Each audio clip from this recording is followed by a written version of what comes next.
You're listening to Civic Media. You can tune into any of our live shows on any radio station across the state with the Civic Media app. Find us in your phone's app store and listen anytime, anywhere.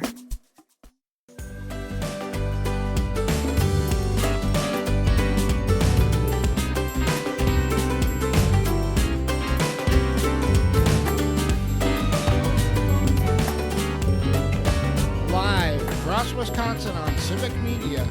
You're listening to Mornings with Pat Kreitlow, powered by Up North News.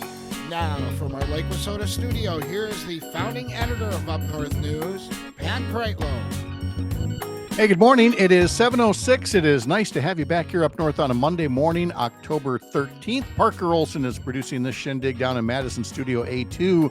Dr. Kristen Lyerly standing by in the Green Bay area as well. It is 54 degrees Valley. The spot in the state side at 45 right now. Warm spot 61 degrees in Madison, Milwaukee, La Crosse, Manitowoc, Sturgeon Bay, and elsewhere.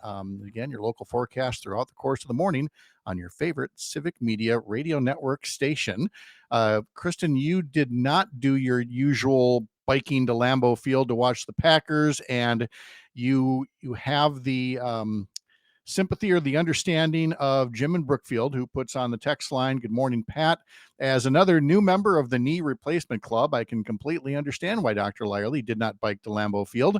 I'm an avid bicyclist who is 3.5 weeks out from surgery, and I'm currently having a hard time with a stationary bike at rehab. I'm confident it will only get better." From Jim in Brookfield. Yes, it will. Jim, keep your chin up. It does. Every day is a little bit better. It's just, it stinks when you can't be yourself. And it really gives you a great appreciation for people who live with challenges and physical disabilities every day. And they just get up and they do what they do and get through it. And we have to do the same. And you know, despite the lengthy recovery, I mean, you still feel like this was the right move, that when all the recovery is finished, this will have been the thing that needed to get done. Well, this is one of those investment in your future kind of things. Yeah. Because my knee was so unstable, it was making it hard for me to go up and down steps, and even just to run. I couldn't run a short distance because I just felt like my knee was going to give out. So now I can do more things, or I will be able to once I'm recovered, which is going to make me age better. And ultimately, isn't that what we all want as we get older, to be the best that we can be? Oh, I would have loved to have aged better. I really should have listened to all that advice back in the day. But Well, You got time to age better still. I'm doing the best I can.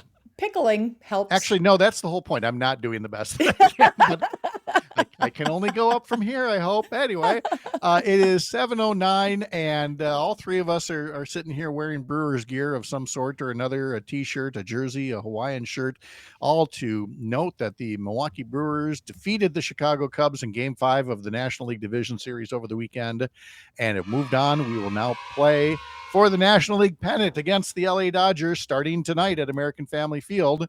And of course, here on the Civic Media Radio Network as well, coverage begins at 6:30 for a first pitch at 7:08. Head to the Civic Media website, civicmedia.us, to learn more. I had some friends ask about, coming out over the weekend, and it was like, no, because if the Brewers win, then there's going to be night games Monday and Tuesday. And I got to keep a little reserve in the tank, because again, the next couple of mornings are going to be, one of those exciting but exhausted type of things. It's the afternoons that really matter now, Pat, because that is nap time now. So, don't you love how, is he not the youngest person we've ever known who has so thoroughly embraced nap time in the afternoons? I don't know. I think that's a Gen Z thing. I think it kind of is. A little bit, yeah. Gen you calling Z, them lazy or No. I think Gen Z is like, you know what? I know you guys did it this way, but it's not actually working. So we're going to do it this way because it actually works. I have a lot of faith in Gen Z. It's funny that you say that because look, when you were coming up through residency, I know that every so often I would calculate it for Sherry, and sometimes she would be working at the hospital 100 hours a week. And I'm sure you weren't far off of that. Mm-hmm. And then you started to notice this trend where, they decided not to try to kill the residents as they went through the program. Well, the younger docs now, as they've talked about call schedules, I mean, again, for Sherry's generation, it was just assumed you would work a 24-hour shift, or like 7 more. a.m. to 7 p.m. Or in residency, it was always, a lot more than that. And there had been this move about changing some call schedules and things. And one of the younger docs was like, put their foot down and said, absolutely not. There's no need to do 24s when we can do 12s. And so one was doing 7 p.m. to 7 a.m. and one was doing 7 a.m. to 7 p.m. And for Sherry, it was like, it makes so much sense, but my generation wouldn't have dreamed of speaking up because you just did it because that's the way things were done.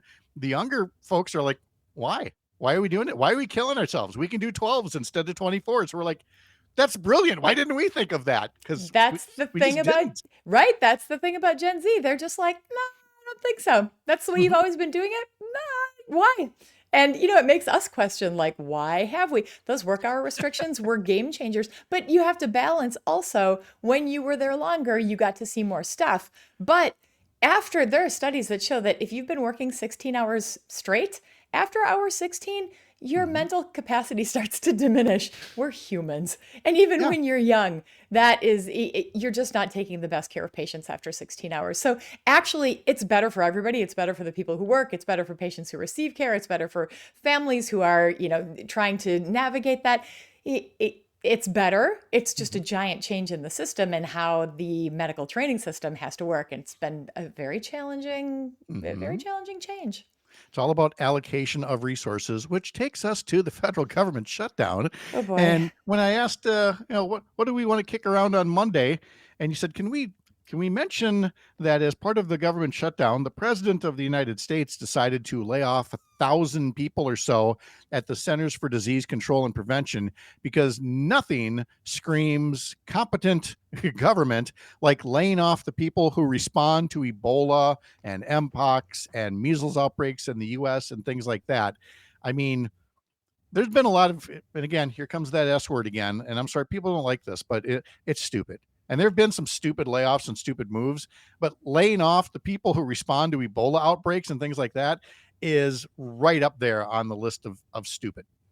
Ebola is not in this country because we keep an eye on it. And these are the people who have gotten laid off.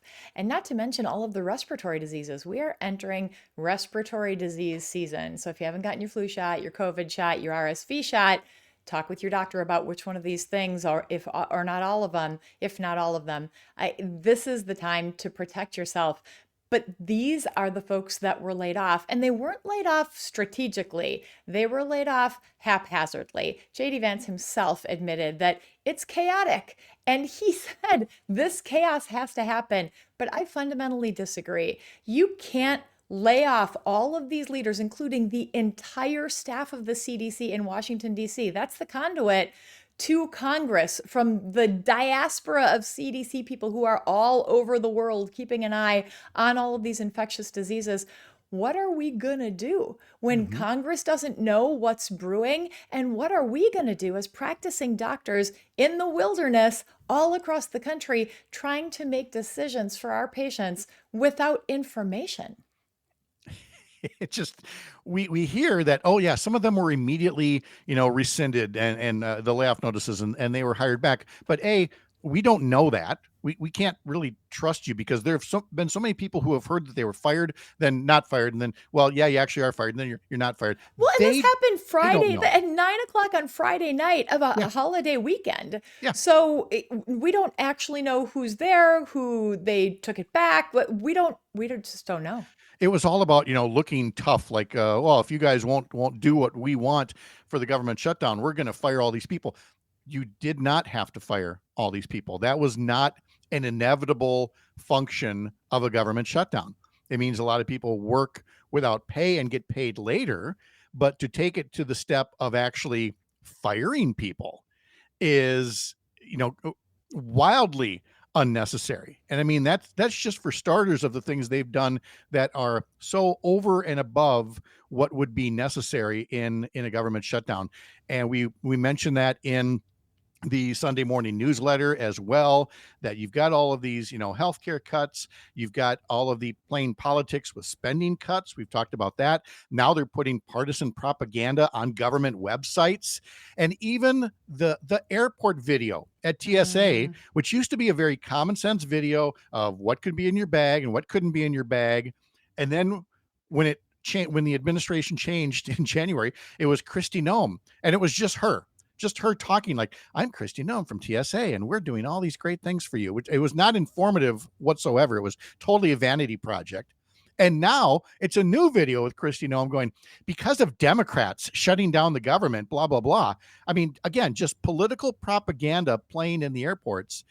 And somebody let it be known that these videos are not required to be played by the airports. And so Portland, Oregon was the first airport to go, yeah, we're not playing those. I love Portland. All the pictures of the people in the blow up costumes in the streets. That is just the best. Oh, Yeah. and Saturday Night Live, Tina Fey was on playing the role of Kristi Noem, Amy Poehler as Pam Bondi. And it was nice to see. Every so often Saturday Night Live gets its political mojo back, and definitely had it in pointing out, I mean, yes, the ridiculousness, but the cruelty in a ridiculous way about the way that this shutdown is being handled and how it affects very real people and not just doctors and their patients. We've talked about in farming and in the business world, they're not seeing the data that government normally collects for all of us and enables us to make smart decisions about investments or planting or anything like that. And all of these functions are just gone right now. And again, only so that Trump and the Republicans, can protect the massive cuts that they made to healthcare. Thankfully, Kristen, poll after poll after poll is showing folks aren't buying this. They understand what's really at stake here. Yeah, which means that when we're not buying it, we have to tell our representatives that we're not buying it. We have to let them know that this is not working for us. We are in an information deficit, as Pat said, in every field, whether it's agriculture or medicine or business. We don't have the data that we are used to make these important decisions. And I want to bring it back to the CDC and the firing of Dr. Susan Menares. She's a Trump supporter. She's a loyalist. And when she was told that she would have to fire people just because she was told to fire people, and she would have to rubber stamp medical decisions without weighing in on them, without using her professional capacity to determine whether they were correct or not, that was really where the levee broke for her, a Trump supporter. So if this is happening even in Republican camps, even in MAGA world, how extreme are these people? How reckless, and where does it stop? Is there any place where they are actually thinking this could be harmful to the American public? We need to have some sort of a conscience here. It doesn't appear that there is. No, I mean, it really does look like you could not have asked for more if you were, say, I don't know, Vladimir Putin, and said, how can I undermine the United States of America? Oh, if only we had a president of the United States who would do the undermining of America for me. And it's happening on so many different fronts right now. And I heard somebody talk about this morning about, the approaching 250th birthday of the country next year. And I'm just like, oh, I don't know that people have appreciated what either we have lost or what we are in danger of losing that has made America what it was for 250 years. And when you're laying off the people responding to Ebola outbreaks, that might be a hint of what we're facing right now and need to stand up against. Still ahead this morning, we're going to be talking to State Representative Jody Emerson about her new package of bills to support higher education in Wisconsin. I'm Pat Kreitlow. This is the Civic Media Radio Network.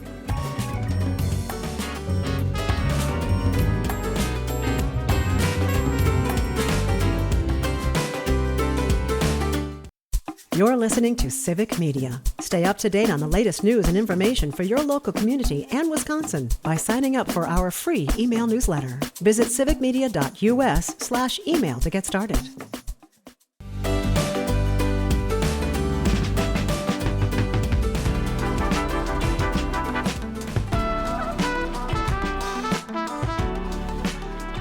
Now, my primary role as host of this program for you, the listener, is to provide some information, hopefully in an entertaining manner.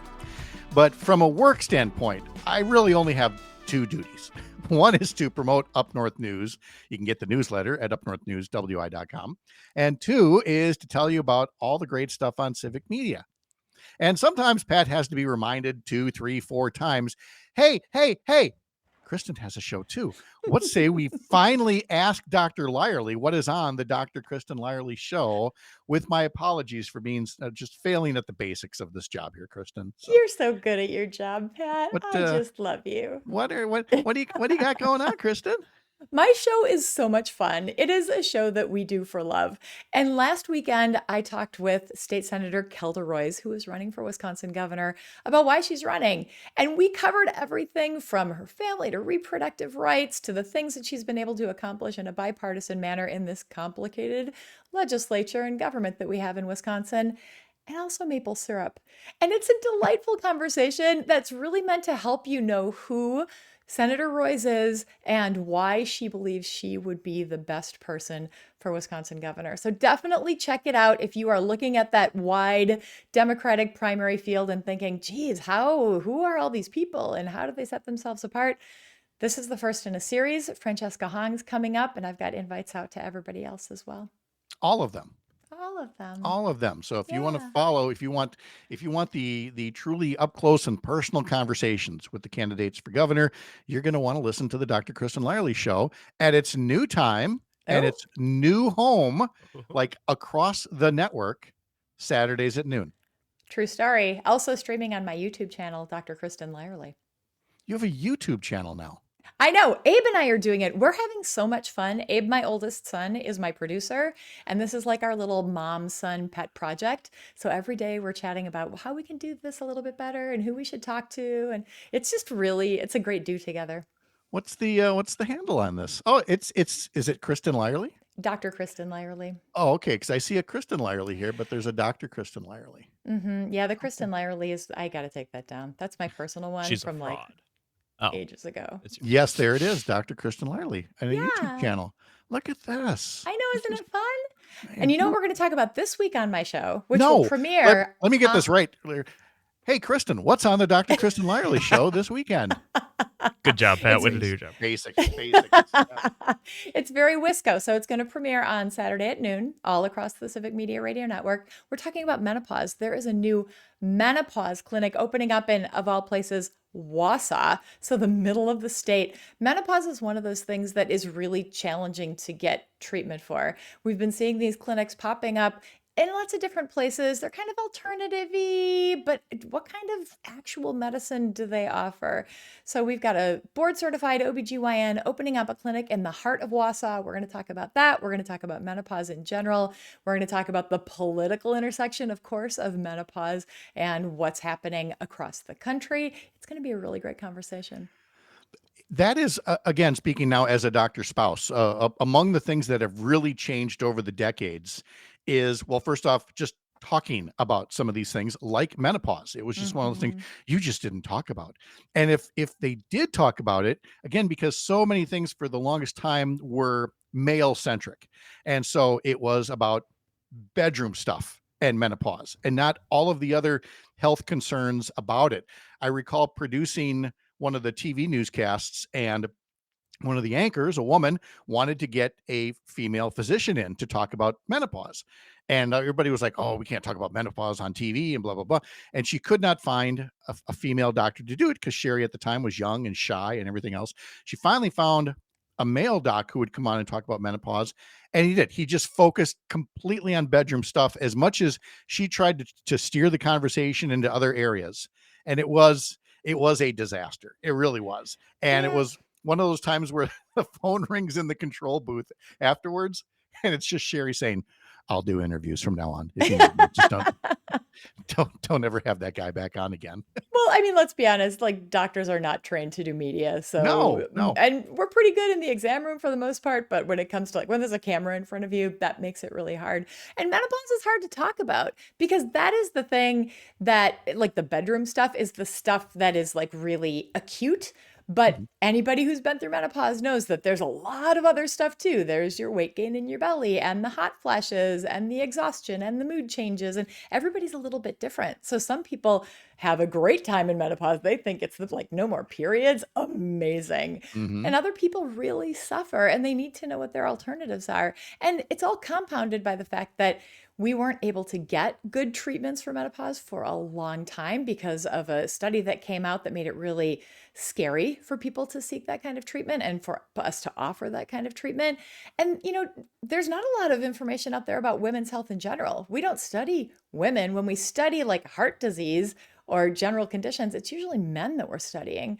So that's another political piece. What do we fund when we are funding research in this country? What do we fund so that we can ensure that the whole population is represented here and we are actually looking into things that affect certain half of the population? Yes, and Mhm. I'm not disagreeing with any of that when I add to it by saying, frankly, aging overall, how many times have I said on this program, I feel like in some ways I'm a real life training manual for the adolescence of old age Uh-huh. because like your body is changing and what is going on, and I'm complaining about all these aches and pains, and I'm using it for laughs on the radio, but these are very real things. Or even as the spouse of somebody with menopause, growing up for decades with a wife who was always cold, always needing a blanket.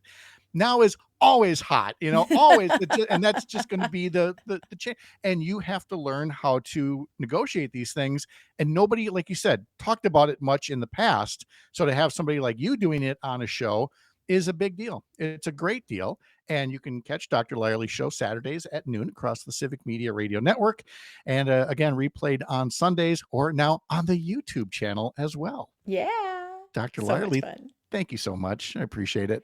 Thank you, fellas. Great hanging Have out with you. Yeah, have a great start to the week. And when we come back, we will talk a little bit more about things that are happening in the news at the state capitol, including the difference between regulations and protections. I'm Pat Kreitlow. This is the Civic Media Radio Network.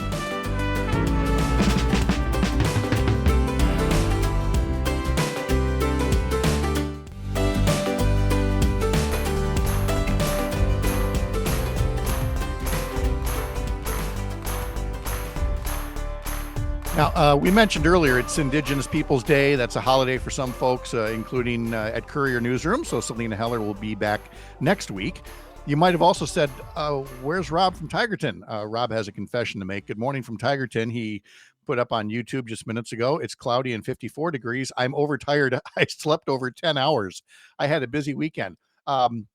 Rob Parker and I can attest, no T- penalty for oversleeping unless you're like the host of the show and you have to log on like right at 6 a.m. For everybody else, nope.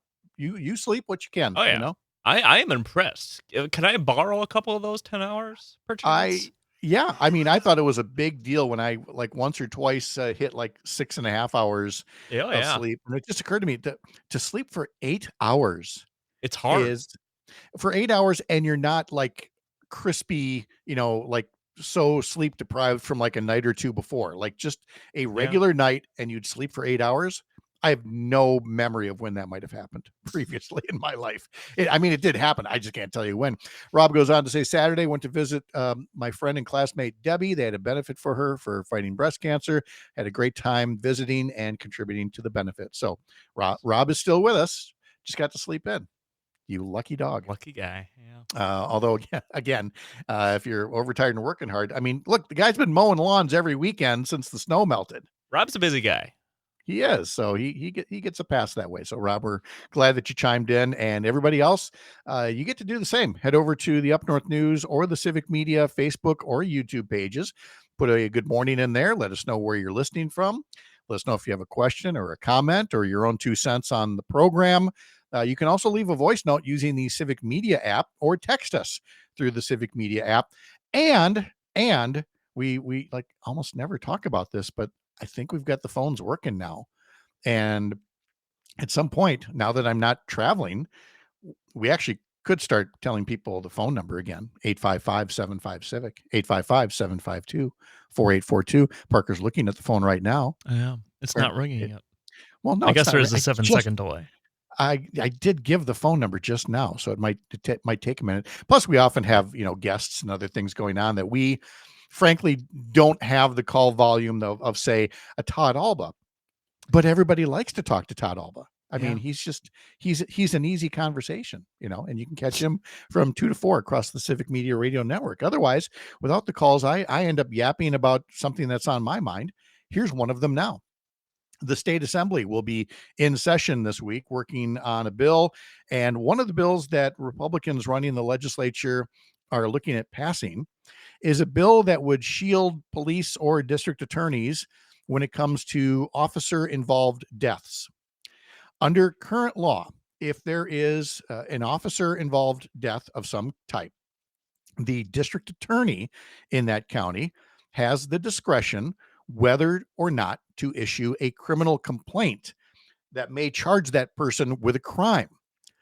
Current law also says that if a district attorney decides not to issue a complaint against an officer or somebody else involved in an officer-related death, a judge may conduct a hearing to determine if there is probable cause to believe that that person committed a crime, and if so, issue a criminal complaint. And that has happened in multiple instances where the family of somebody who died in an officer-involved situation did not like that the district attorney did not bring charges against that officer, and a petition to a court, and a judge held a hearing and in some cases issued a criminal complaint against the officer or other person involved. Sounds like the system works the way it's supposed to right now. What would happen if you had a district attorney and or police, sheriffs, whatever, who essentially were circling the wagons, and you did not have that outlet for an independent judge or court to review the material? Well, that's exactly what Republicans want in this new bill that they're considering.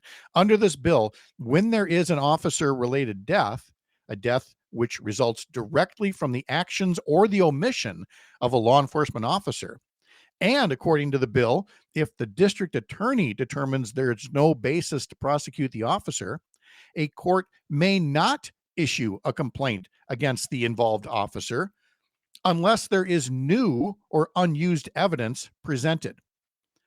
Which again, if you read that part off to people, I could see a lot of people going, oh yeah, well that makes sense. There needs to be new evidence if the DA decides not to prosecute. But that also puts the assumption in there that a DA is never going to feel sympathetic to the cop, or let's just take it to its extreme. If there are corrupt cops or corrupt district attorneys who are looking to protect themselves rather than the person that law enforcement officer killed, you'd never get any charges. You'd never get any justice. It would enable for cover-ups. That's why you need the option of having a judge take a look at the evidence. And so for Republicans to put forward this bill is, well, it's questionable. I truly question the motives of why you would remove a safeguard. And what those Republican lawmakers really aren't doing is they aren't putting their feet in the shoes of somebody. Let's say it happened to their son or grandson, daughter or granddaughter being involved in an officer-involved death. And of course, their first thought is, well, no, my kid's good. That would never happen.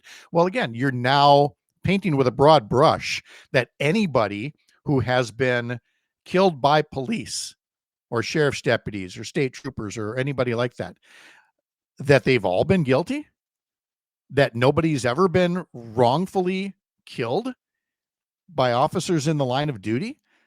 Were you not paying attention to everything that led up to George Floyd and beyond? I know there wants to be all of this. I mean, Scott Walker did it again last week. All this bringing up George Floyd and the protests, which led to riots, which led to fires and things, that they want that to negate and wash away all of the instances prior to that where unarmed people, primarily unarmed Black men and women, were killed in officer-involved incidents.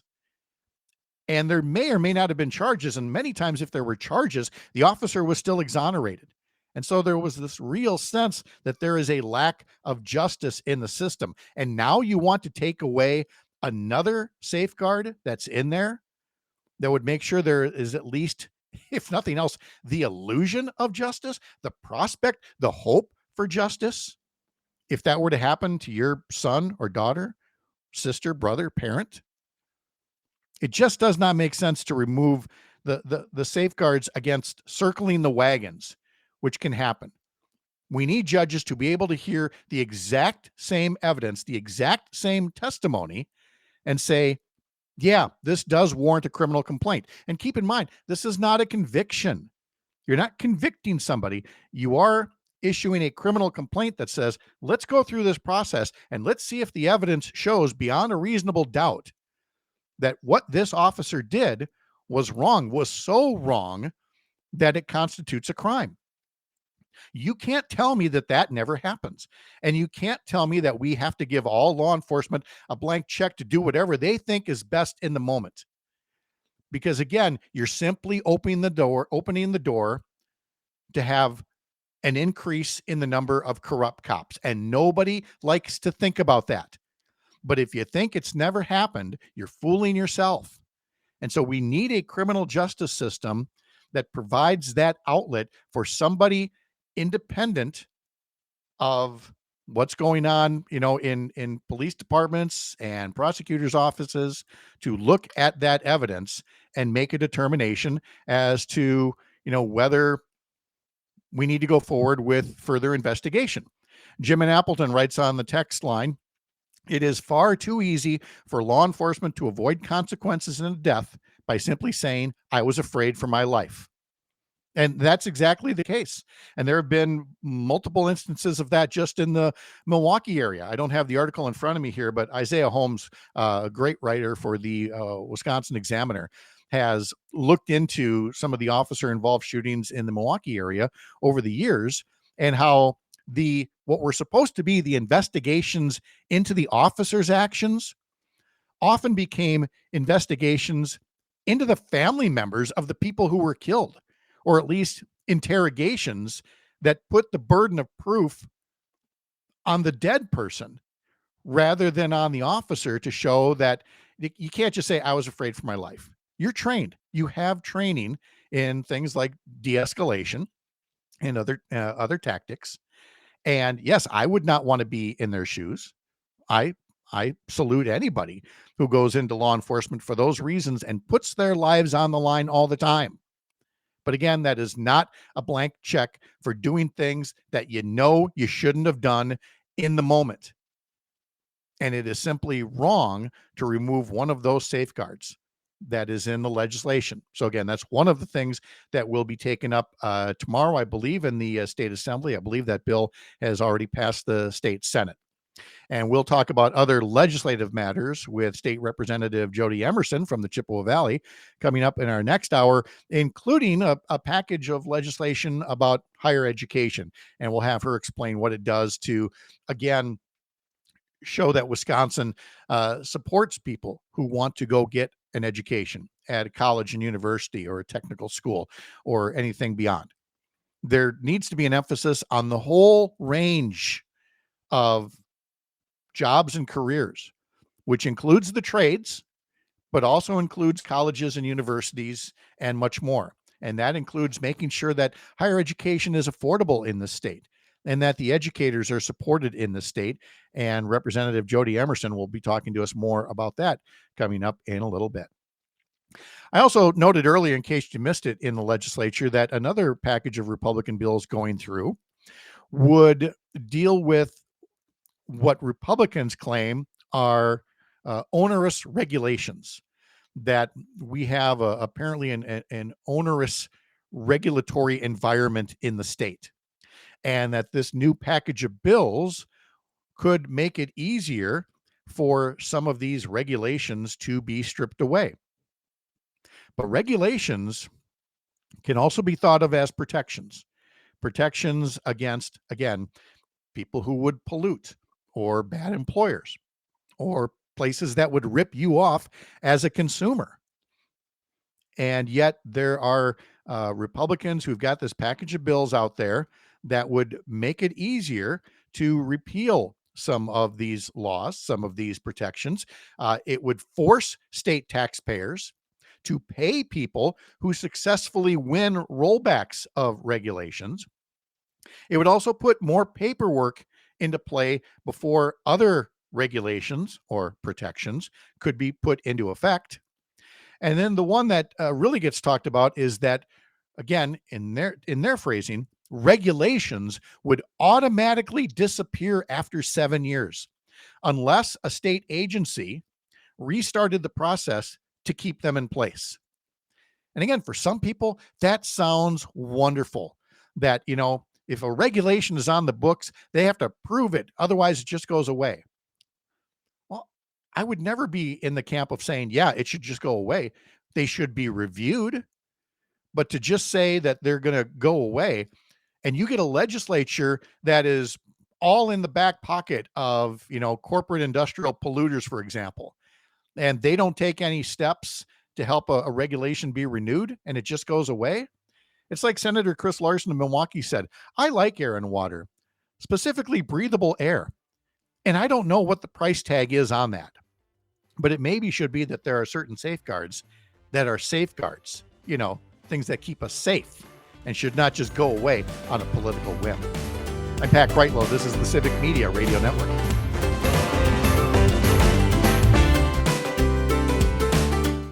You're listening to Civic Media. Find the latest news, information, and archives of all your favorite shows on the Civic Media website, civicmedia.us.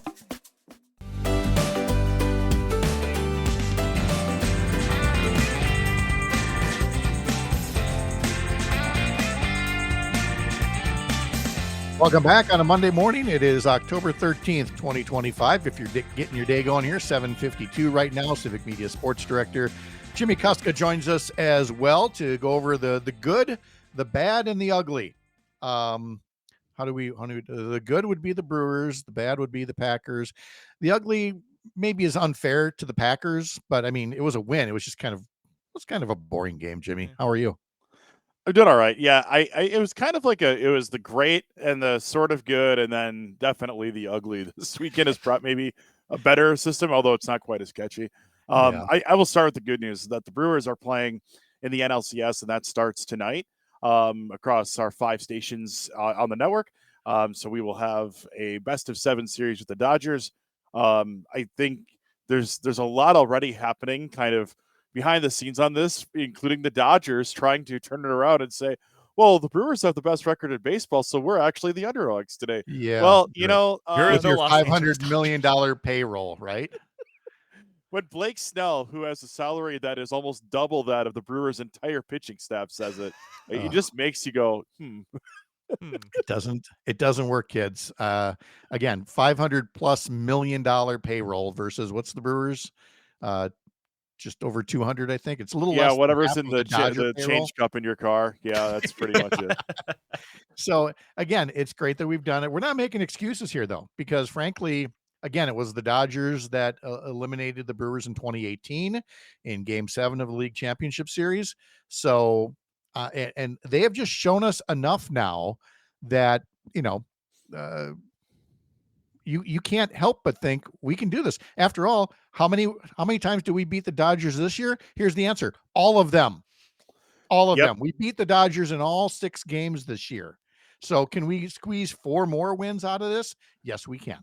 Yeah, and the Brewers are doing it without having to rely on 1 or 2 guys. This is everybody step up situation. Because they get hurt. Brandon Woodruff comes to mind. Can't depend on him. And it's always somebody else. But boy, I tell you, as a unit, they sure did gel. All those pitchers on Saturday against the Cubs. The hitters hitting the solo home runs. We never know who's going to drop off the roster because of injuries, but the ones that stay, they're very good at playing next man up. Yep, and that's been the mentality for the Brewers. The fact that you're getting contributions from all spots in the rotation, in the bullpen, in the lineup, that just to me speaks a lot more to trying to go into a postseason series as a small market team and saying, well, we've got like 6 guys we can rely on, and then a bunch of other guys who we hope do well. Well, here you're bringing 26 in, and all 26 are bringing something to the table. So that's why I'm more optimistic this year with the Brewers, and why I expect this to be a fun, probably very stressful, but fun series to follow. Stressful but fun is a very good way to put it. Yes. This is very much just a trivia note, but I want to mention it anyway, that I saw someplace. This is the first time in I forget how many years, but there are no wild card teams in the league championship series. These are all division winners. You had Seattle beating Toronto last night 3-1. They will play game 2 at 4:00 this afternoon, and then game 1 of the National League Championship Series between the Brewers and Dodgers. Again, first pitch 7:08, pregame at 6:30 on stations across the Civic Media Radio Network. As for the Packers, you had Josh Jacobs running for 2 touchdowns, Tucker Kraft barreling his way into the end zone. Packers beat the Bengals 27-18, and I like how Josh Jacobs had the flu, threw up a couple of times, but said, one of his best games ever prior to that was with the flu. So as a football coach, Jimmy, I think you can recommend against all doctor's orders that if you have a communicable disease, tough it out, get out there and run that football. Hey, we played 2 games with pretty much the entire roster, including me and the coaching staff sick. It didn't go as well for us, but the Packers yesterday, the win for them, I think everybody just seemed like they weren't impressed. They were underwhelmed by what the Packers did, but with the kicker they literally signed on Saturday, able to get some big kicks in, and the fact that they were able to kind of hold off a good second half by the Bengals and trying to come back there. I think that you'll take the win any way you can get it, especially when we're talking mid-October. There's a lot of season left. I mean, they got to get through January, February, if you're being extremely optimistic.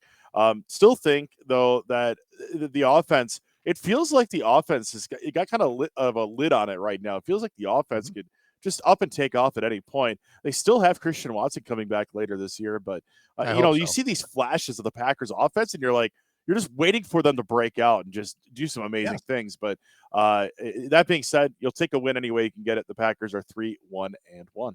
And they travel to Arizona next Sunday. Once again, it's the late game, 3:25. Pregame begins at 1:00 on some of the Civic Media Network stations. And, we didn't kill enough time. We got to talk about the Badgers. Oh, no. I came back at a bad time. Parker, you were supposed to tell us to keep this thing moving, man. Or keep this thing moving, I guess. So the opposite part. That's okay. Lost Iowa 37-0, which, again, we don't need to talk about the game. What we need to talk about is Penn State just did a buyout with their coach, James Franklin. It's only going to cost them $56 million. What's the buyout price tag for Luke Fickell right now? It's about half of that after this year. This year, next year, that $28 million. Yeah, it comes down quite a bit after this year. It's down in the low tens of millions, which is still enough money for me to say, hey, if they were to pay me not to coach, I'd take that, Yeah. But personally, but look, let's state for the record that if a year from now we're sitting here eating crow going, wow, I really thought we should take that buyout, but look at this team. Wow, has Fickell really put them together? I will be so happy to eat crow a year from now if that's the case. I'm just saying right now, I don't think I have to work up an appetite for crow.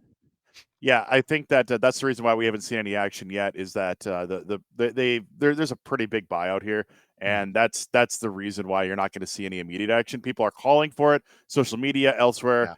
Fans are showing up and not showing up. But hey, that's a big price tag for the Badgers to swallow right now. You got to run out the string here, which includes the next game against Ohio State.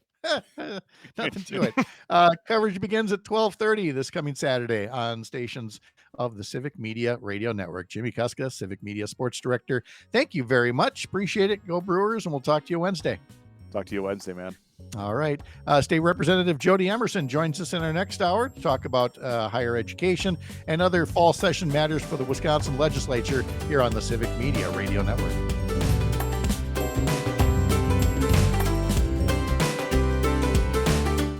The national news cycle never stops, but it can be hard to find news about your local community. Civic Media is dedicated to providing quality local and state news coverage across Wisconsin. With the Civic Media app, you can get notifications about local stories that matter to you and your community. Find the free Civic Media app in your phone's app store and choose notifications from the menu to tell us what kind of news you want to hear about.